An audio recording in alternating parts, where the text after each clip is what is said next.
দর্শক স্বাগত জানাচ্ছি জনতন্ত্র গণতন্ত্রে, আপনাদের সঙ্গে আছি আমি সজল দাস। আজকে আমরা আলাপ করব সংলাপের রাজনীতি ও ফলাফল। রাষ্ট্রপতির সংলাপ চলছে, নির্বাচন কমিশন গঠন হবে এ বিষয়ে বিভিন্ন রাজনৈতিক দল যাচ্ছে, আবার অনেকে যেতে চাইছে না কিংবা যাবে না বলে রাষ্ট্রপতির কাছে চিঠি পাঠিয়েছে। দেশের অন্যতম একটি রাজনৈতিক দল তারাও যেতে চাইছে না, না যাওয়ার কথাই বলছে। আমার কাছে আজকে সংলাপে তিনজন অতিথি রয়েছেন, আমার সঙ্গে এই মুহূর্তে যুক্ত রয়েছেন জনাব হাবিবুর রহমান হাবিব, চেয়ারপারসন, বিএনপি চেয়ারপারসনের উপদেষ্টা, রয়েছেন জনাব ব্যারিস্টার বিপ্লব বড়ুয়া, প্রধানমন্ত্রীর বিশেষ সহকারী ও আওয়ামী লীগের দপ্তর সম্পাদক, এবং আমার সঙ্গে আরও একজন অতিথি যুক্ত হবেন জনাব আবু আলম শহীদ খান, সাবেক সচিব, স্থানীয় সরকার মন্ত্রণালয়। আমি তিনজন অতিথি আমার কাছে এই মুহূর্তে হাবিবুর রহমান হাবিব এবং ব্যারিস্টার বিপ্লব বড়ুয়া যুক্ত রয়েছেন। আমি শুরুতেই জনাব ব্যারিস্টার বিপ্লব বড়ুয়া, আপনাকে দিয়েই শুরু করি। সংলাপ চলছে, এরই মধ্যে দেশের সংসদের যে প্রধান বিরোধী দল তারা সংলাপে অংশগ্রহণ করেছে, আরও কয়েকটি দল অংশগ্রহণ করেছে। তার বাইরে গিয়ে বাসদ চিঠি দিয়েছে যে তারা অংশগ্রহণ করবে না। বিএনপি বরাবরই বলে আসছে যে তারা সংলাপে যাবে না। কি মনে হচ্ছে, কি ফলাফল হবে এই সংলাপের? জনাব ব্যারিস্টার বিপ্লব বড়ুয়া। ধন্যবাদ। আপনি আমাকে শুনতে পাচ্ছেন? জি, শুনতে পাচ্ছি আপনাকে আমি। আপনাকে এবং আপনার সাথে সংযুক্ত বিএনপির নেতা, সাবেক ছাত্র নেতা হাবিবুর রহমান হাবিব সহ সাবেক সচিব আবু আলম শহীদ খান এবং যারা দেখছেন সবাইকে আমি আমার পক্ষ থেকে এবং আমাদের সংগঠন বাংলাদেশ আওয়ামী লীগের পক্ষ থেকে নতুন ইংরেজি বছরের আগাম শুভেচ্ছা জানাচ্ছি, শুভকামনা জানাই। দেখেন, আজকে স্বাধীনতার বিজয়ের সুবর্ণ জয়ন্তী আমরা উদযাপন করে যাচ্ছি ব্যাপক উৎসাহ উদ্দীপনার মধ্য দিয়ে। আমি নিজেও ঢাকার বাইরে ছিলাম এই ধরনের কর্মসূচিতে অংশগ্রহণ করে আমি আজকে ফিরেছি। আমি সাধারণ মানুষের মধ্যে নিজের প্রিয় স্বদেশ ভূমি সম্পর্কে যে ধরনের আবেগ, দেশপ্রেম কিংবা উচ্ছ্বাস দেখেছি, এটি আমার কাছে একটি বিরল অভিজ্ঞতা মনে হয়েছে। এবং বাংলাদেশের যখন সূচনা ঘটে, এটি অত্যন্ত প্রাসঙ্গিক। আপনি সরাসরি যে প্রশ্ন করেছেন, আমি সেই প্রশ্নের জবাব দেওয়ার আগে যে কথাটাই বলতে চাই, স্বাধীন বাংলাদেশের যখন যাত্রা শুরু হয় জাতির পিতা বঙ্গবন্ধু শেখ মুজিবুর রহমানের নেতৃত্বে, তখন বিশ্বের বড় বড় বিভিন্ন দেশ থেকে কিংবা হেনরি কিসিঞ্জারের মতো অত্যন্ত ক্ষমতাধর ব্যক্তিরা বাংলাদেশ সম্পর্কে একটি নেতিবাচক ধারণা পোষণ করেছিলেন। তালাবিহীন ঝুড়ি বলেছেন, এই কাহিনী আমরা সকলেই জানি। সাম্প্রতিক সময়ে নিকোলাস সম্ভবত ক্রিস্টফ, তিনি দ্য নিউ ইয়র্ক টাইমসের একজন সাংবাদিক, তিনি রিসেন্টলি সম্ভবত জো বাইডেনের নির্বাচনে বিজয় লাভ করার পরে দ্য নিউ ইয়র্ক টাইমসে একটি কলাম লিখেছিলেন, what can বাইডেন্স plan do for poverty. তিনি সেই কলামে বলেছিলেন যে বাংলাদেশ সম্পর্কে মার্কিনীদের যে ধারণা ছিল ব্যর্থ রাষ্ট্র, তালাবিহীন ঝুড়ি, সে সময়ে আমি নিকোলাস নিজেও দ্য নিউ ইয়র্ক টাইমসে আমি লিখেছিলাম যে বাংলাদেশের মানুষ একটি দুর্ভাগা জাতি। কিন্তু আমি ভুল বলেছিলাম, কিংবা হেনরি কিসিঞ্জার ভুল বলেছিলেন। আজকে বাংলাদেশ সারা পৃথিবীতে উন্নয়নের রোল মডেল। এ ধরনের আমি অসংখ্য উদাহরণ দিতে পারি। আজকে বাংলাদেশ এগিয়ে যাচ্ছে। 50 বছরের বিজয়ের কথা আমরা বলছি, কিন্তু এই 50 বছরের বাংলাদেশে মাত্র 20টি বছর গণতান্ত্রিক ধারায় যে অভিপ্রায়, যে স্বপ্ন নিয়ে বাংলাদেশের মানুষ 30 লক্ষ শহীদ অকাতরে প্রাণ দিয়েছিল জাতির পিতার ডাকে, তাদের কাছে মিনিংফুল হচ্ছে বাংলাদেশের মাত্র 2 দশক। কারণ 3 দশক সেই পরাজিত শক্তি বিএনপি, জিয়া রহমানের কিংবা তার পদাঙ্ক অনুসারে জিয়াউর রহমান কিংবা তাদের রাজনীতির লেগাসি নিয়ে খালেদা জিয়া দেশ পরিচালনা করেছে।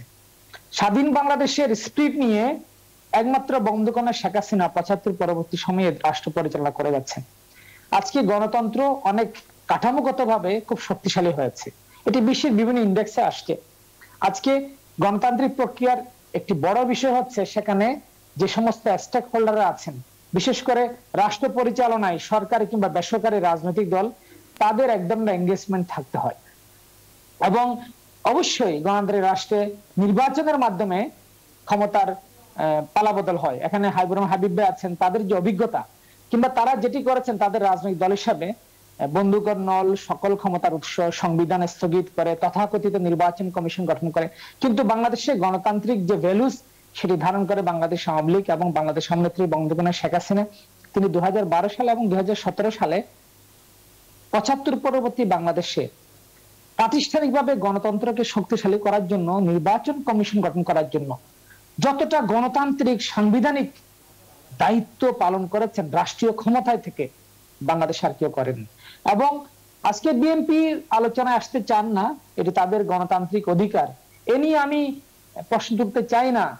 কিন্তু বিএনপি এমন একটি রাজনৈতিক ঐতিহ্যকে ধারণ করে হত্যা, কু, ষড়যন্ত্রের মাধ্যমে যারা রাষ্ট্রীয় ক্ষমতা বারবার দখল করেছে, তাদের কাছে নির্বাচন কমিশন, সংবিধান কিংবা গণতান্ত্রিক মূল্যবোধ কোনোভাবে ম্যাটার করে না। এখন আমাদের জাতি হিসাবে এই ধরনের অভিজ্ঞতা আমাদের রয়েছে। আমরা দেখেছি যে 2014 আমি 2 লাইনে শেষ করি, আমি 2 লাইনে শেষ করি।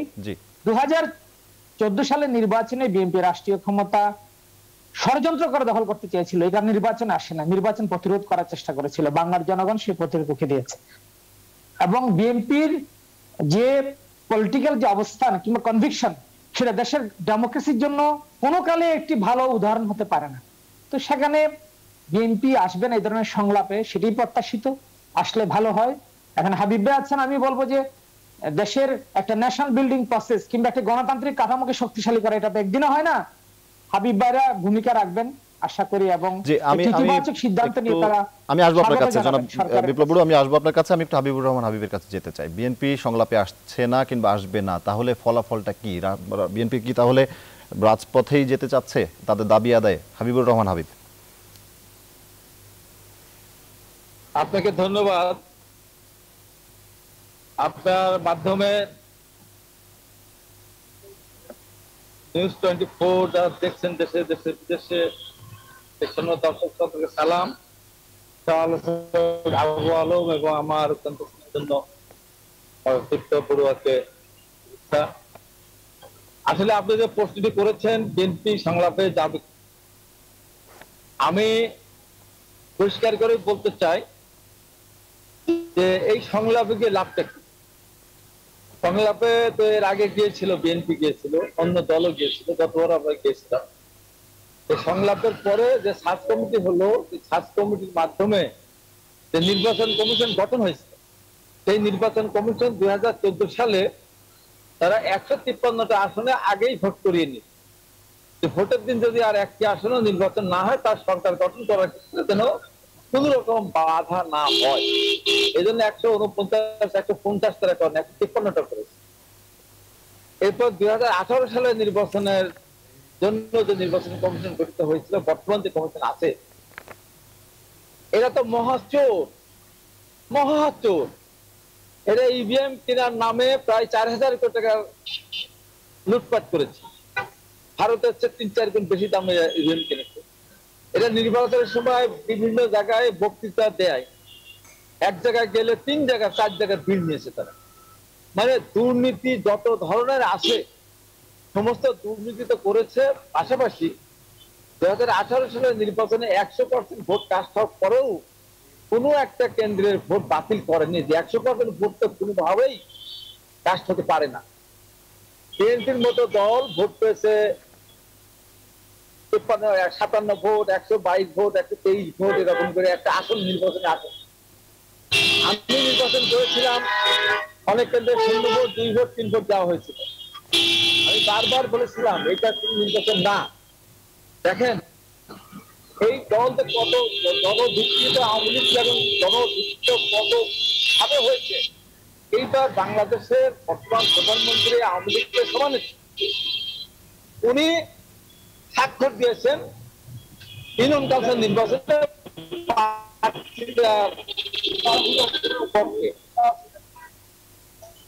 সেই স্বাক্ষরিত চেয়ারম্যান প্রার্থী, ওনার জামানত বাজেয়াপ্ত হয়েছে অনেক জায়গায়।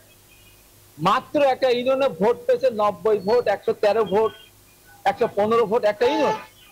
তাহলে এই যে উন্নতি এবং সমৃদ্ধির প্রতীক নৌকা, যে নৌকা একদিন স্বাধীনতা যুদ্ধের জন্য বাংলাদেশের সংকট অর্জন করেছিল, সেই নৌকাকে কোথায় নিয়ে গেছে এই বর্তমান প্রাপ্ত সরকার? প্রধানমন্ত্রীকে তার দলের লোক মানে না, এলাকার মানুষ মানে না। তার প্রতীককে যেভাবে, আমি এই জন্য বারবার বলেছিলাম, আবু আলম শহীদ খান, ওনাকে আমি আগে বারবার বোঝানোর চেষ্টা করেছি, ভাই প্রতীক হলো সমস্যা।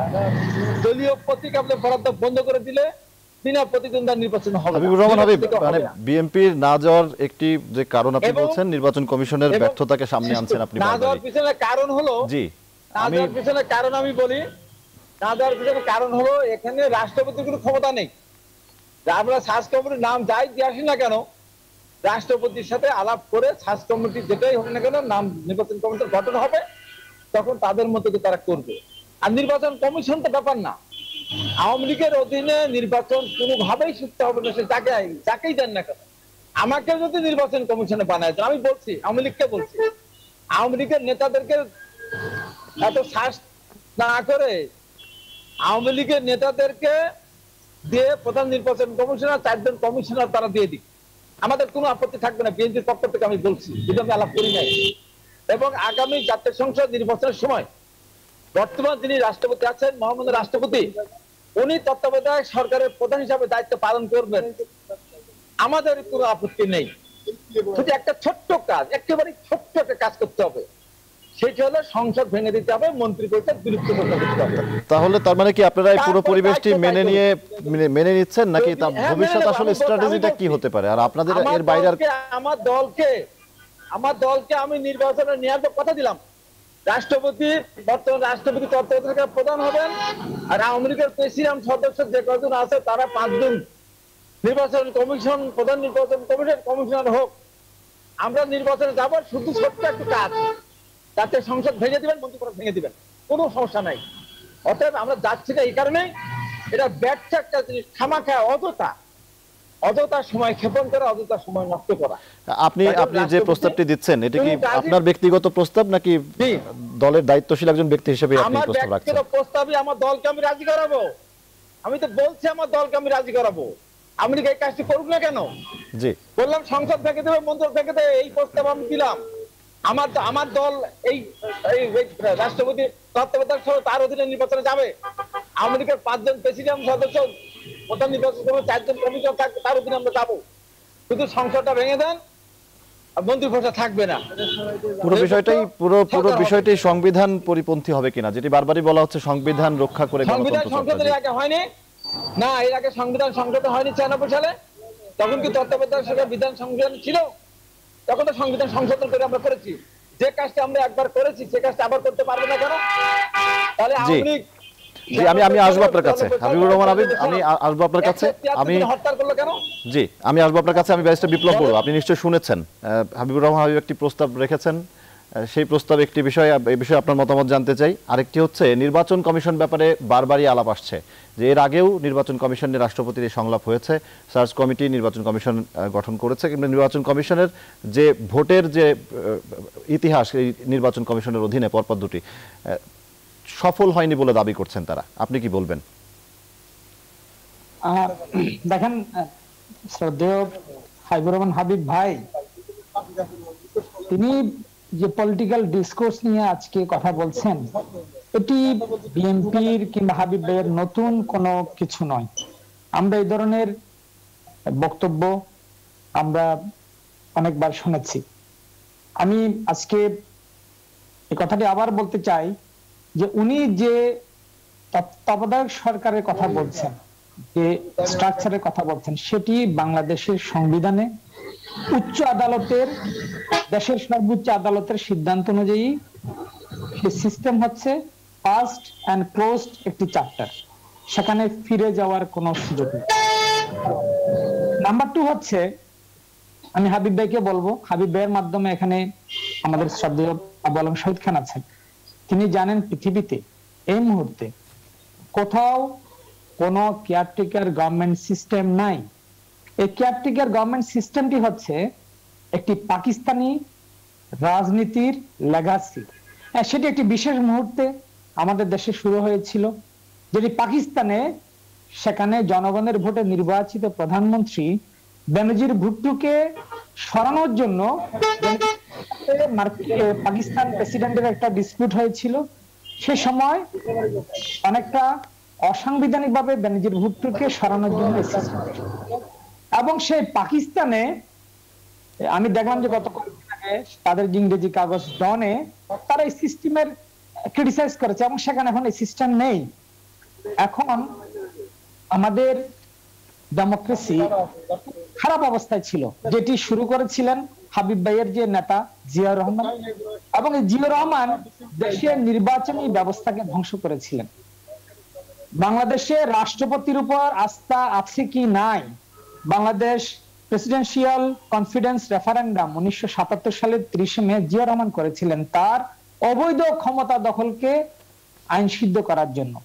এবং সেই ভোটের ফলাফলে দেখা গিয়েছিল, যেটি এখনো আপনার ইন্টারনেটে ঘাটলে দেখা যায়, যে শতকরা 90% জনগণ নাকি ভোট দিয়েছিল, এবং 90% ভোটারের শতকরা 99% বলেছেন জিয়া রহমানের উপর তাদের আস্থা আছে। এবং আমি সাম্প্রতিক সময়ে আমি মহিউদ্দিন সাহেবের একটি গবেষণা কর্মে আমি দেখেছি, জিয়া রহমান তার অবৈধ ক্ষমতাকে তথাকথিত রাষ্ট্রপতির হানা ভোট করে যখন তিনি ব্রিটেন সফরে জি ব্রিটেন ব্যারিস্টার বিপ্লব বড়ুয়া, আমি আসবো আপনার কাছে, আমি আসবো আপনার কাছে, আমি বিরতিতে যেতে চাই, তার আগে আমি একটু আবু আলম শহীদ খানের কাছে একটু যেতে চাই। আমি আসবো আপনার কাছে ব্যারিস্টার বিপ্লব বড়ুয়া, আমি এই প্রসঙ্গে আসবো আপনার কাছে। আবু আলম শহীদ খান আমার সাথে যুক্ত হয়েছেন, আমি তার কাছে একটু যেতে চাই। আবু আলম শহীদ খান, আপনাকে স্বাগত জানাচ্ছি। এই যে আলাপটি আসছে বারবারই, যে নির্বাচন কমিশন গঠন, রাষ্ট্রপতির সংলাপ, নির্বাচন কমিশন যদি সফল হতো কিংবা সফল হয়ে থাকে, তাহলে রাজনৈতিক দলগুলো কেন নির্বাচন কমিশনের এই গঠনের যে আবার সংলাপ শুরু হয়েছে, রাষ্ট্রপতির সংলাপ, এখানে কয়েকটি দল আসতে চাচ্ছে না, কি বলবেন আপনি?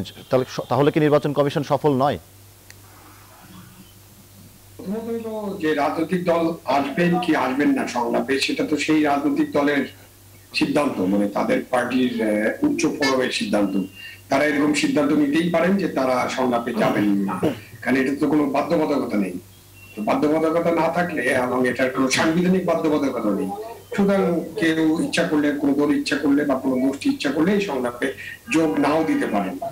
এখানে যেটা খুবই উল্লেখযোগ্য জিনিস, যে আমরা 50 বছর অতিক্রান্ত হলো একটা নির্বাচন কমিশন গঠনের একটা আইন এখন করতে পারিনি, এবং আমাদের রাজনৈতিক দল যারা ক্ষমতায় ছিলেন এবং স্বৈরাচারী সরকার যারা ক্ষমতায় ছিলেন, তারা অনেক সুন্দর সুন্দর আইন কানুন করেছেন। বিশেষ করে কালা কানুন করার ব্যাপারে তাদের অনেক মুন্সিয়ানা আছে, অনেক কালা কানুন আমরা এই দেশে আছে, নিয়ে আমরা আলোচনা করি। অনেক মানবাধিকার বিরোধী অনুচ্ছেদ আছে বিভিন্ন আইনে, সেগুলো নিয়ে আমরা আলোচনা করি, সেগুলো করতে কোনো অসুবিধা হয় না। কিন্তু নির্বাচন কমিশন নিয়ে আইন করতে আমরা অসুবিধা দেখেছি, সেটা নিয়ে অনেক কথাবার্তা হচ্ছে।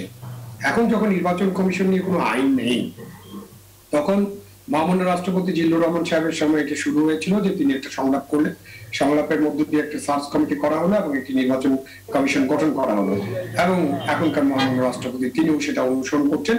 এই আলাপ আলোচনা, সংলাপ এবং সার্চ কমিটির মাধ্যমে দুটি নির্বাচন কমিশন গঠিত হয়েছে।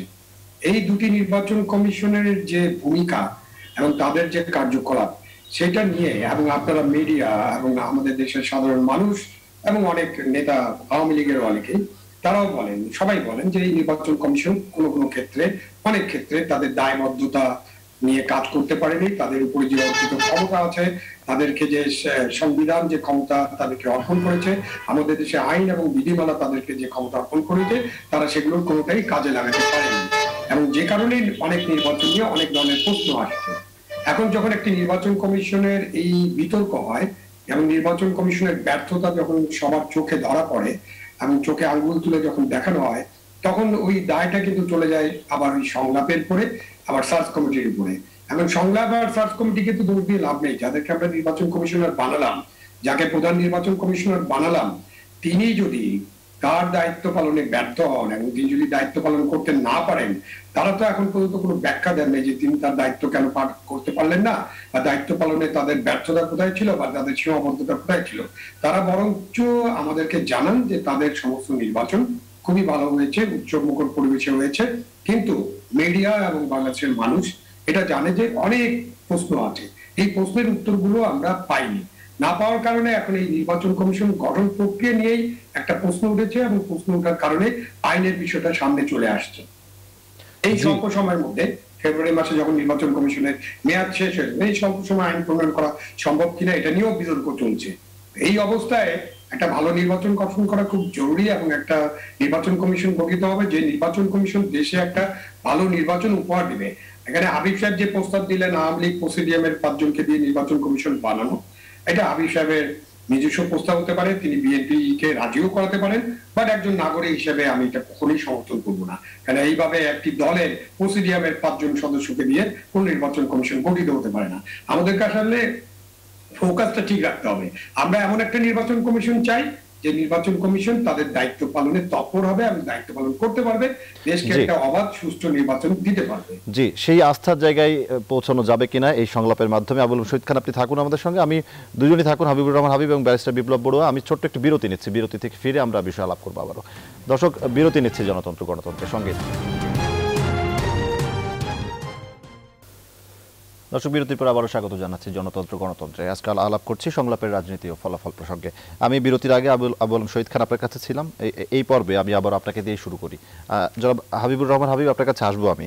আবুল শহীদ খান, এই যে কথাটি বলছিলেন যে নির্বাচন কমিশন নিয়ে গণমাধ্যম কিংবা সাধারণ কিছু সংখ্যক মানুষের এই প্রশ্ন রয়েছে, কিংবা নির্বাচন নিয়ে প্রশ্ন রয়েছে, কিংবা দু একটি রাজনৈতিক দলের প্রশ্ন রয়েছে, আপনার কাছে কি মনে হয় ব্যক্তিগতভাবে সফলতা কি আছে নির্বাচন কমিশনের? আর যদি সফলতা থেকেই থাকে, তাহলে এই রাজনৈতিক দলগুলো যারা আসতে চাচ্ছে না সংলাপে, তারা আসছে না কেন? নির্বাচন কমিশনের দাবি অনুযায়ী তাদের তো অনেক সফলতা, কিন্তু একজন নাগরিক হিসাবে এই নির্বাচন কমিশনের সফলতা মূল্যায়ন করাটা খুব কঠিন। কারণ আমরা এমন অনেক নির্বাচন দেখেছি যেখানে ভোটার ছিলই না। ধরেন ঢাকা সিটি কর্পোরেশনের নির্বাচনে 9%, 12% বা 13% ভোটার উপস্থিতি হয়েছিল। তখন নির্বাচন কমিশন বললেন যে ভোটার উপস্থিত করা তাদের দায়িত্ব না। আসলে একটা গণতন্ত্র কিভাবে চলবে? গণতন্ত্র চলবে তো আমাদের, হ্যাঁ, ভোটাররা 100% আসে না, 100% আসলে সেটাও অস্বাভাবিক, 9% অস্বাভাবিক। কিন্তু আমাদের দেশের যে চিরাচরিত দেখে এসছি আমরা, সেটা হচ্ছে যে 60 থেকে 75-80% পর্যন্ত ভোটাররা ভোট দিতে আসেন। বিশেষ করে লোকাল গভর্নমেন্ট নির্বাচনে তো অনেক ভোটাররা আকর্ষিত হন এবং তৃণমূল পর্যায়ে অনেকেই ভোট দিতে আসেন। এবারে এই পর্যায়ের নির্বাচনে কিন্তু ইউনিয়ন পরিষদ নির্বাচনে আমরা প্রায় 70% ভোটারদের উপস্থিতি দেখছি। এটা আমি খুব পজিটিভলি দেখি, কারণ যেখানে ভোটাররা একেবারে মুখ ফিরিয়ে নিয়েছিলেন, তারা কিন্তু ফিরে আসছেন নির্বাচনে এবং ভোট দেওয়ার চেষ্টা করছেন, ভোট দিতে পারছেন। তো এটাকে একটা সফলতা বলতে পারেন। কিন্তু এই সফলতার পাশাপাশি নির্বাচন কমিশনের যেখানে যেখানে ব্যর্থতা আছে, যেখানে যেখানে নির্বাচন কমিশন ব্যবস্থা নিতে পারত, সেই ব্যবস্থা না নেওয়ার কারণে অবশ্যই নির্বাচন কমিশনকে সেটা দায় নিতে হবে। ধরুন, একজন নির্বাচন কমিশনার বরিশাল সিটি কর্পোরেশনের নির্বাচন তদারকিতে গিয়েছিলেন। উনি ফিরে এসে বা ওখান থেকে একটা রিপোর্ট করেছিলেন যে বরিশালে যে নির্বাচন হচ্ছে এটা কোনো নির্বাচন নয়, এবং মিডিয়াতে অনেক রিপোর্ট এসেছিল। তারপরে কিন্তু নির্বাচন কমিশন ওই নির্বাচনটা স্থগিত করেনি, বাতিলও করেনি, ফলাফলও বাতিল করেনি। এটা নির্বাচন কমিশন করতে পারত। এখন দেখেন আমাদের ইউপি নির্বাচনে অনেক বিনা প্রতিদ্বন্দ্বিতা নির্বাচিত হচ্ছে। আমাদের যে রেকর্ড আছে এই 1997-2003 সালে, তখন এটা 30 এবং 35 এর বাইরে যায়নি, এর বেশি হয়নি। সেখানে এটা এখন 20 গুণ বেড়ে গেছে। এই যে বিনা প্রতিদ্বন্দ্বিতা নির্বাচিত হচ্ছে, সেখানে নির্বাচন কমিশন অবশ্যই দায়িত্ব পালন করতে পারেন এবং এটা একসেপ্ট নাও করতে পারেন। যেখানে যেখানে যে অভিযোগ আছে, সেই অভিযোগগুলোর ব্যাপারে নির্বাচন কমিশন যদি দায়িত্ব নিয়ে কাজ করতেন, তাহলে নিশ্চয়ই নির্বাচন কমিশনকে আমরা প্রশংসা করতে পারতাম। কিন্তু নির্বাচন কমিশনকে প্রশংসা করার চেয়ে তাদের সমালোচনাটা অনেক বেশি। আপনি যে দুর্নীতির অভিযোগ আসছে, আপনি একটা মিটিং এ ঢাকায় থেকে আপনি কিভাবে 7টা মিটিং এ যোগদান করেন এবং সেই টাকা আপনি নেন? আপনি নির্বাচন কমিশনার অথবা নির্বাচন কমিশনের বড় কর্মকর্তা। আপনি ইভিএম কিনলেন, সেই ইভিএম এর দাম কেন ভারতের চেয়ে 4 গুণ বেশি দামে কিনতে হবে? কেন সেই ইভিএমটা আরো আধুনিক নয়? তো এরকম অনেক 100টা প্রশ্ন করা যেতে পারে। এই প্রশ্ন করলে তো জি, আমি আসবো আপনার কাছে। আমি জনাব ব্যারিস্টার বিপ্লব বড়ুয়া, আমি হাবিবুর রহমান হাবিব আপনার কাছে আসবো। আমি ব্যারিস্টার বিপ্লব বড়ুয়ার কাছে একটু যেতে চাই এই প্রসঙ্গটি নিয়ে, যেখানে এই ধরনের প্রশ্নগুলো রয়েছে। সার্চ কমিটি গতবারও তো একইভাবেই নির্বাচন কমিশন এসেছে, গঠিত হয়েছিল, রাষ্ট্রপতি সংলাপ করেছেন, সার্চ কমিটি গঠিত হয়েছে, তারপর নির্বাচন কমিশন। এই প্রশ্নগুলো থাকার কারণে অন্য রাজনৈতিক দলগুলো এবার আর দু একটি রাজনৈতিক দল কিংবা কিছু রাজনৈতিক দল তারা সংলাপে আসতে চাইছেন না কিংবা প্রশ্ন তুলছেন। তাহলে এই সফলতা যদি থাকতো কিংবা সফলতা না থাকার কারণে তারা আসছে, আপনি কি বলবেন নির্বাচন কমিশনের এই সফলতা কিংবা ব্যর্থতা নিয়ে? দেখেন, প্রথম বিষয়টা হচ্ছে যে আমাদের দেশের সর্বোচ্চ আইন হচ্ছে আমাদের সংবিধান। আমাদের সংবিধানে রাষ্ট্রপতির যে ক্ষমতা, নির্বাহী বিভাগের যে ক্ষমতা, 4র্থ ভাগে 48 নম্বর অনুচ্ছেদে সেখানে বলা আছে, কেবল প্রধানমন্ত্রী ও প্রধান বিচারপতির নিয়োগ ছাড়া সকল বিষয়ে মহামান্য রাষ্ট্রপতি মাননীয় প্রধানমন্ত্রীর পরামর্শ গ্রহণ করিবেন। আবার আমাদের সংবিধানের 118 অনুচ্ছেদে আছে নির্বাচন কমিশন গঠনের, যে আমি যে ভুল না করে থাকি সেখানে আছে যে মহামান্য রাষ্ট্রপতি নির্বাচন কমিশনদের নিয়োগ দান করবেন। এখন একটু আগে আমার শ্রদ্ধেয় আবুল শহীদ খান বলছিলেন যে আমাদের একটি আইন করার কথা আছে। আমাদের সংবিধানের 152 নম্বর অনুচ্ছেদে আইনের একটি সংজ্ঞা দেয়া আছে। সেখানে বলা আছে যে আইন অর্থ কোনো আইন, অধ্যাদেশ, আদেশ, বিধি, প্রবিধান, উপ আইন, আইনগত দলিল, প্রথা বা রীতি। এখানে আমি একজন আইনের ছাত্রী হিসেবে আমি বলতে চাই, মাননীয় প্রধানমন্ত্রীকে বাংলাদেশের সংবিধান যে ক্ষমতা দিয়েছে নির্বাচন কমিশন গঠনের ক্ষেত্রে, নির্বাচন কমিশন গঠনের ক্ষেত্রে মহামান্য রাষ্ট্রপতি মাননীয় প্রধানমন্ত্রীর পরামর্শ গ্রহণ করতে বাধ্য। কিন্তু বঙ্গবন্ধু কন্যা শেখ হাসিনা সংবিধানের দেয়া ক্ষমতা ব্যবহার না করে 2012 সালে 2017 সালে তিনি মহামান্য রাষ্ট্রপতিকে তিনি ক্ষমতা ছেড়ে দিয়েছেন। মহামান্য রাষ্ট্রপতি 2012 এবং 2017 সালে বাংলাদেশ নির্বাচন কমিশন কর্তৃক নিবন্ধিত সকল রাজনৈতিক দলের সাথে পরামর্শক্রমে তিনি একটা সার্চ কমিটি গঠন করলেন। সার্চ কমিটির 4 জন হচ্ছে দেশের সাংবিধানিক প্রতিষ্ঠানে আছেন, পাবলিক সার্ভিস কমিশন, মহা হিসাব নিরীক্ষক, বাংলাদেশ সুপ্রিম কোর্টের অ্যাপিলেট ডিভিশনের একজন বিচারপতি, মাননীয় বিচারপতি এবং হাইকোর্ট ডিভিশনের একজন বিচারপতি।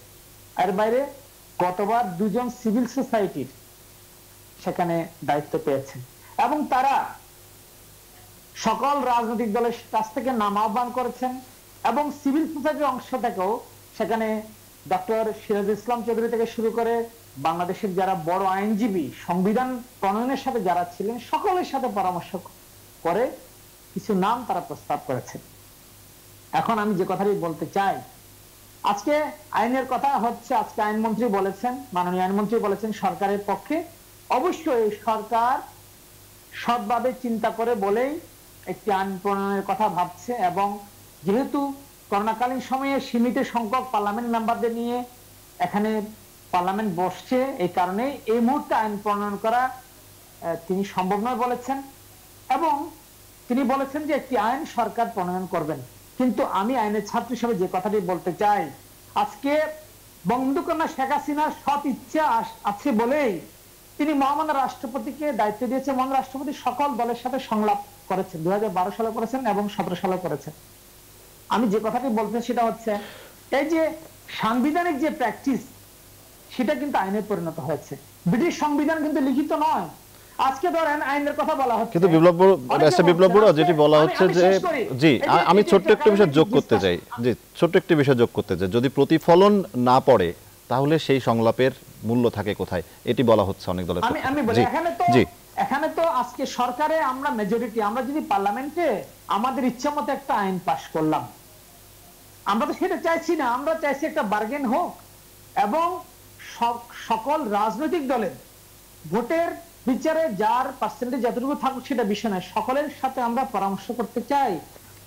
এবং আজকে আপনি যে কথাটি বলছেন প্রতিফলন কেন হচ্ছে না, এখানে তো হাবিব ভাই কিংবা তার দল বিএনপি, তার মহাসচিব তো অনেক আগেই বলেছে যে আমরা নির্বাচনে অংশগ্রহণ করি বিজয়ের জন্য নয়, নির্বাচনী বিধি ব্যবস্থাকে বিতর্কিত করার জন্য আমরা নির্বাচনে অংশগ্রহণ করি। আজকে তারা সংলাপে আসছেন, আমি অবাক হই নাই তো, কারণ তারা তো হত্যা, খুন, ষড়যন্ত্রের মাধ্যমে বারবার ক্ষমতা দখল করেছে। তিনি বলছিলেন 2018 সালের নির্বাচনের কথা। আমি হাবিব ভাইকে বলতে চাই 2018 সালে এটা অবশ্যই আমি এই কথাটি আজকে বলতে চাই গণমাধ্যমে, কথা অনেকেই বলেন হাবিব ভাইয়ের দলের 2018 সালের নির্বাচনে আপনার বিএনপি ভোট পেয়েছিল মোট ভোটের 12.33%। আমি যদি 2008 নির্বাচনকে হাবিব ভাইদের মতো যদি ক্রেডিবল ইলেকশনের কথা বলি, 2008 বাংলাদেশ আওয়ামী লীগ আপনার সর্বোচ্চ ভোট পেয়ে সেদিন আপনার জনগণের ভোটে ক্ষমতা এসেছিলেন। জি ব্যারিস্টার বিপ্লব বড়ুয়া আমাকে একটি বিরতি নিতে হবে আমাকে।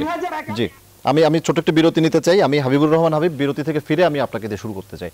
দর্শক বিরতি নিচ্ছি জনতন্ত্র গণতন্ত্রের সঙ্গেই থাকুন। দর্শক বিরতির পর আবারও স্বাগত জানাচ্ছি জনতন্ত্র গণতন্ত্রে। আমরা আলাপ করছি সংলাপের রাজনীতি ও ফলাফল। আমি হাবিবুর রহমান হাবিব আপনার কাছে আসতে চাই। একদিকে সাংবিধানিক বাধ্যবাধকতা, সংবিধানের বাইরে না যাওয়ার কথা বলছে, অনেক আগে থেকেই বলে আসছে আওয়ামী লীগ কিংবা সরকারি দল। আপনারা সংলাপে অংশ নিচ্ছেন না, আপনাদের দাবি দেওয়া রয়েছে, কিন্তু সব মিলিয়ে সমাধান কি আসলে আপনারা কি ভাবছেন? মানে আপনাদের যে দাবি আদায় সেটির কি হতে পারে? আপনার এই দাবি আদায়ের আপনাকে শেষমেশ আপনারা কি মাঠের আন্দোলনকে বেছে নেবেন, না কি পন্থা হবে আপনাদের? হাবিবুর হাবিব কি শুনতে পাচ্ছেন? হাবিবুর রহমান হাবিব শুনতে পাচ্ছেন? আনমিউট করে কথা বলতে হবে। হ্যাঁ শুনতে পাচ্ছি। জি আমি যে প্রশ্নটি করলাম, একদিকে সাংবিধানিক বাধ্যবাধকতা, দীর্ঘদিন ধরেই সরকারকে আওয়ামী লীগ বলে আসছে যে সংবিধানের মধ্যেই থাকবে, সংবিধান অনুযায়ী সবকিছু হবে, এবং আপনারা এই সংলাপে অংশ নিচ্ছেন না। আবারও তো সেই একই পরিস্থিতি তৈরি হচ্ছে। তাহলে সমাধান কি এবং আপনারা কোন পথে যাবেন তাহলে? হাবিবুর রহমান হাবিব। আমার পরিষ্কার বক্তব্য, নিরপেক্ষ সরকারের অধীনে ছাড়া আমরা কেন রাজনীতি করলে আওয়ামী লীগের সাথে যেগুলি আছে তারা বাদে অন্য কেউ যাবে বলে মনে হয় যে তো লাভ দেয়। ইউনিয়ন কাউন্সিল নির্বাচন দেখছেন না, ওরা নিজেরা নির্বাচন করতেছে, নিজেরা নির্বাচন করে কতজনকে খুন করলো, নিজেরা নির্বাচন করে জামানত বাজেয়াপ্ত হচ্ছে। সেই নির্বাচনে গিয়ে কোনো লাভ আছে? আমরা নিরপেক্ষ সরকারের অধীনে নির্বাচন জনগণ এবার আদায় করেছে হবে। যদি মনে করে বিনা পদ্ধতিতে আবার নির্বাচিত হবে, রাতের বেলা ভোট কাটবে, আর বর্তমান সরকার, এই সরকারের ম্যাক্সিমাম, এটা আমি বলবো না কেউ জিতত না তা না, অনেক জায়গাতে তারা আসন পেত, কিন্তু তারপরেও রাতের বেলা তারা ভোট চুরি করছে। তাহলে এই সংসদে যারা আছে, বিএনপির কয়জন বাদে, সেখানে বিএনপি 1 লাখ ভোট পেলে আওয়ামী লীগ ভোট পেলে 95,000, 80,000, 90,000। আর যেখানে আওয়ামী লীগ দিচ্ছে 3.5 লাখ ভোট, বিএনপি পাইছে 5,000, 2,000, 3,000, 1,000। তার মানে সংসদ, আজকে পুরা সংসদ এখানে ভোট চোর, ভোট ডাকাত, ভোট ছিনতাইকারীদের দখলে। এই ভোট ডাকাত, ভোট ছিনতাইকারীদের দিয়ে বর্তমান রাষ্ট্রপতি নির্বাচিত হয়েছেন। আর রাষ্ট্রপতি বেসিক্যালি কোনো ক্ষমতা নাই, উনি প্রধানমন্ত্রী নিয়োগ দিতে পারেন না। প্রধানমন্ত্রী অটোমেটিক হয়ে যায়, যে দলের প্রেসিডেন্ট থাকেন বা চেয়ারপারসন থাকেন, ওনারা সংখ্যাগরিষ্ঠতা অর্জন করলে ওনার প্রধানমন্ত্রী রাষ্ট্রপতি করা লাগে না, এরাই সংসদীয় কমিটি সেটাকে নির্ধারণ করে দেয়। আর বিচারপতি নিয়োগের ক্ষেত্রে, প্রধান বিচারপতি নিয়োগের ক্ষেত্রেও প্রধানমন্ত্রীর বাদে এই রাষ্ট্রপতি করার কোনো ক্ষমতা নেই, বর্তমান যেভাবে দেশ চলছে বা বর্তমানে আওয়ামী লীগ সরকারের অন্তত এই আমলে। অতএব এই রাষ্ট্রপতির কাছে কোনো ক্ষমতা নাই। মরা গাছের নিচে, ডালপালাবিহীন গাছের নিচে যদি কেউ গিয়ে বলে বৃষ্টির হাত থেকে বাঁচবো বা রোদের হাত থেকে বাঁচবো, সে বাঁচা যেমন সম্ভব না, ঠিক এই রাষ্ট্রপতির কাছে গিয়ে স্বাস্থ্য কমিটি গঠনের জন্য মতামতের নামটাও একই অবস্থা।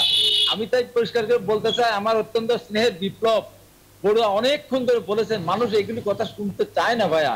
ওই সংবিধান 118, 148, 100 এই সমস্ত ধারা মানুষ শুনতে, মানুষ বাস্তবে যেটা দেখছে যে ভোট হচ্ছে না। নির্বাচন কমিশন এর আগে গঠন হয়েছিল, তারা চোর, তারা দুর্নীতিবাজ, তারা নির্বাচন সঠিক মতো করতে পারে না, তারা সন্ধ্যাবেলা বলে যে ভোট সুষ্ঠু হয়েছে, সুন্দর হয়েছে। এই মিথ্যাচারের এই কমিশন গঠনের জন্য বিএনপির মতো দল বা অন্যান্য দল কেন যাবে? যে নাম দিয়ে আসবে কেন? দিয়ে আসবে তাদের নাম মতো দিবে না, দিলেও লাভ নেই। তো এই হলো বাস্তবতা। আমি এই প্রসঙ্গে বলতে চাই, বর্তমান দেশে চিন্তা করেন, আমি আজকে কথা একটা আমার অপছন্দ যদি আপনার সাথে, আমি বলতে চাই আজকে এত কষ্ট লাগছে, দুঃখ এবং ঘৃণায় আমি কি বলবো। দেশ নেত্রী বেগম খালেদা জিয়া হাসপাতালে মৃত্যুসজ্জায় শায়িত, তার নিজ জন্মভূমিতে ফেনীতে আজকে তার মুক্তি এবং তাকে বিদেশে পাঠানোর জন্য একটা সমাবেশ ছিল বিএনপির। সেখানে আপনার 144 ধারা জারি করে সেই কর্মসূচি করতে দেয়নি। এটা কত বড় বাজে উদাহরণ সৃষ্টি করলো। আওয়ামী লীগ কিন্তু চিরদিন রাষ্ট্রীয় ক্ষমতা থাকবে না। আওয়ামী লীগকে এখনো বলবো, বিপ্লবকে এখনো বলবো, একজন ব্যারিস্টার মানুষ, মানুষের যে চিন্তা চেতনা, মানুষের মানে বুকে কান পেতে শোনার চেষ্টা করতে হবে, দলকে বলতে হবে জি, এভাবে হাবিবুর রহমান একটা দেশ হাবিব, চলতে পারে না। আমি আপনাকে অসংখ্য ধন্যবাদ। আমি ব্যারিস্টার বিপ্লব বড়ুয়া আপনার কাছে আসতে চাই খুবই সংক্ষেপে, আমার হাতে সময় একেবারেই কম। কি বলবেন আসলে, বিএনপি তো তাদের যে চিন্তা কিংবা তাদের যে সিদ্ধান্ত সেখানে অনড় থাকছে, আবার আওয়ামী লীগ আপনারাও বলছেন সংবিধানের বাইরে যাবে না, তাহলে আর সংলাপের গুরুত্ব থাকলো কোথায়? যেহেতু দুটি বৃহৎ দল, আমি এই দিকে বললাম, সংক্ষেপে যদি বলেন। যে বাংলাদেশ আওয়ামী লীগ কিংবা আওয়ামী লীগ নেত্রী বঙ্গবন্ধু কন্যা শেখ হাসিনা প্রতিটি কর্মকাণ্ডে দেশের গণমানুষের চিন্তা চেতনার প্রতিফলন ঘটান বলেই আওয়ামী লীগ আজকে বারবার জনগণের ভোটে মানুষকে সেবা করার সুযোগ পেয়েছে।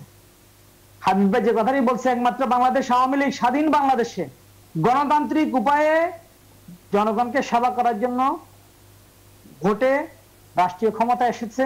একমাত্র বাংলাদেশ আওয়ামী লীগ জনগণের অভিপ্রায়ের প্রতি সম্মান প্রদর্শন করে ক্ষমতা ত্যাগ করে চলে এসেছে।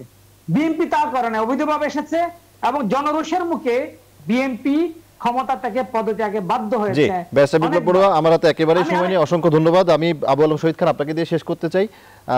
এই যে পরিস্থিতি শুনছি, দুই বৃহৎ রাজনৈতিক দল, বাংলাদেশে আরো রাজনৈতিক দল রয়েছে বৃহৎ, তাদের যে মতামত, কি মনে হচ্ছে আপনার কাছে সংলাপ কতটুকু সফল হবে, কিংবা সংক্ষেপে একেবারে? হ্যাঁ, একেবারে সংক্ষেপে বললে এটা বড় হতাশার কারণ আমাদের জন্য। আমরা নাগরিকরা যারা সাম্প্রদায়িক মানবিক গণতান্ত্রিক বাংলাদেশের স্বপ্ন দেখি, তাদের জন্য একটা বড় হতাশা। আমি রাজনৈতিক দলের এই অনড় অবস্থানকে কোনো মতেই সমর্থন করি না। রাজনৈতিক দলগুলোকে অবশ্যই খোলামেলা হতে হবে, আলাপ আলোচনার মধ্য দিয়ে যে কোনো বিষয়ে নিষ্পত্তি করতে হবে এবং গণতান্ত্রিক। অসংখ্য ধন্যবাদ জনাব আবু আলম শহীদ খান, ব্যারিস্টার বিপ্লব বড়ুয়া এবং হাবিবুর রহমান হাবিব। দর্শক, শেষ করছে আজকের মতো জনতন্ত্র গণতন্ত্র। দেখা হবে আবার। ধন্যবাদ সবাই।